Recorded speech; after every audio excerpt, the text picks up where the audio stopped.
Hello student. मैं रमाकांत स्वागत करता हूं आज के इस वीडियो में, जिसमें हम लोग पढ़ने वाले हैं क्लास 10th का मैथ। तो आज हम लोग उदाहरण नंबर 1 करेंगे, प्रश्नावली 1.1 का। तो चलिए हम लोग क्वेश्चन को समझते हैं, क्वेश्चन कह क्या रहा है और क्वेश्चन को कैसे सॉल्व करेंगे आप लोग। तो देखिए यहाँ पर क्वेश्चन लिखा गया है, आप लोग एक बार इस क्वेश्चन को पढ़ लीजिए। मैं पढ़ करके इस क्वेश्चन को समझा रहा हूँ, क्वेश्चन कह क्या रहा है। अगर जो एग्जाम में क्वेश्चन ये आया तो इसको सॉल्व आप लोग कैसे करेंगे। तो देखिए, कह रहा संख्याओं 4 के घात n पर विचार कीजिए, जहां n प्राकृतिक संख्या है। प्राकृतिक संख्या के बारे में आप लोग को मालूम होगा क्या होती है संख्याएं।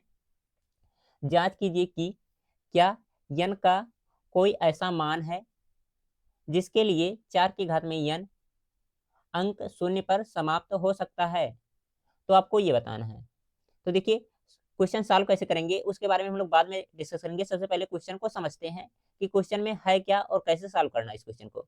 तो देखिए प्यारे बच्चों, सबसे पहले आप लोग बताइए कौन कौन सी संख्याएं शून्य पर समाप्त होती हैं। तो अगर जो हमने लिख दिया कितना 10, तो क्या कहेंगे आप लोग, ये 0 पर समाप्त हो गई जाकर के, यहाँ देख सकते हैं लास्ट में।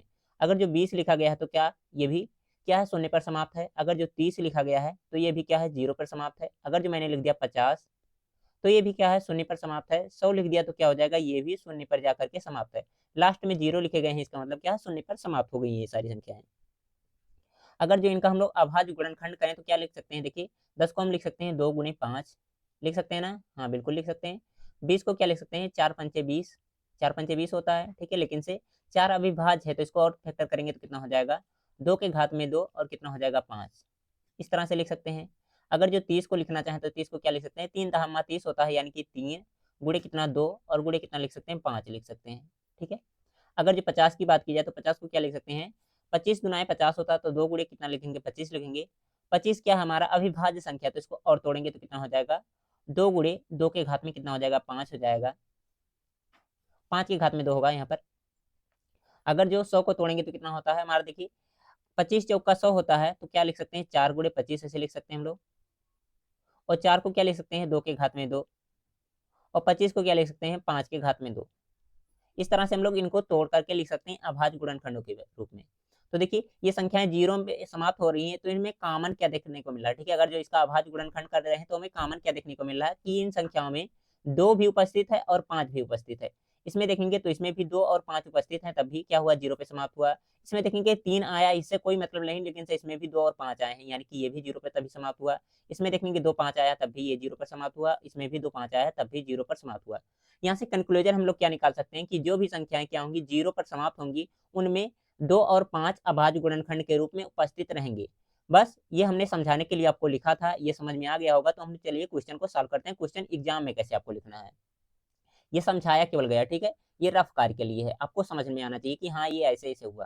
तो देखिए प्यारे बच्चों, सबसे पहले हम लोग लिखेंगे क्या, संख्या 4 के घात में n का अभाज्य गुणनखंड। संख्या 4 के घात में n का अभाज्य गुणनखंड। अभाज्य गुणनखंड का मतलब आप लोग जानते ही होंगे क्या होता है अभाज्य गुणनखंड का मतलब।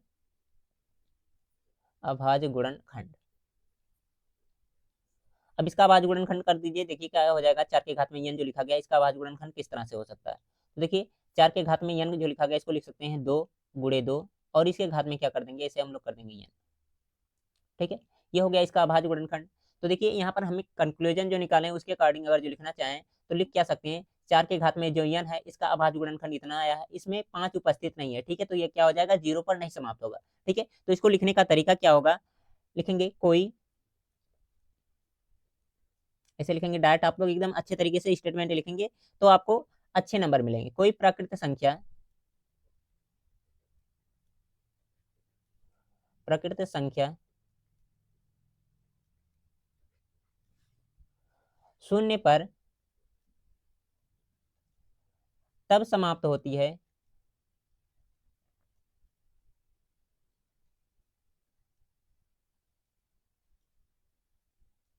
यहाँ पर सही कर लीजिए, समाप्त मैंने गलत लिख दिया, ठीक है, आप लोग सही कर लेंगे इसको।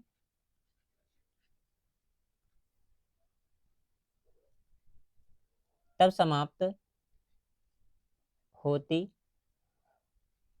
है जब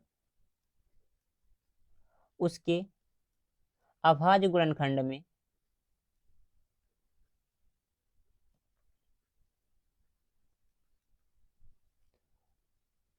अभाज्य गुणनखंड में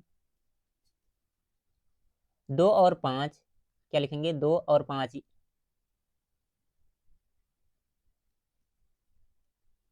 और 5 उपस्थित होते हैं।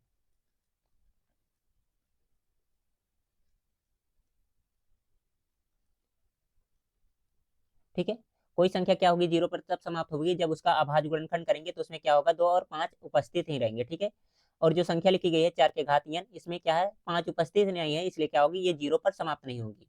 लिख सकते हैं आगे, क्योंकि 4 के घात में n जो लिखा गया है, ठीक है, इसमें 5 उपस्थित नहीं है, 5 उपस्थित नहीं है,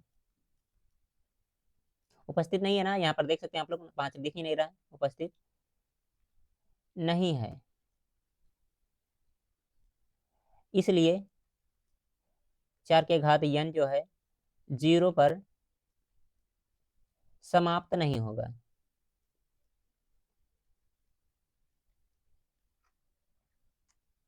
ठीक है, तो इस तरह से इस क्वेश्चन को सॉल्व करना था। आई होप आपको ये क्वेश्चन समझ में आ गया होगा। अगर जो समझ में आया है तो लाइक कर दीजिएगा।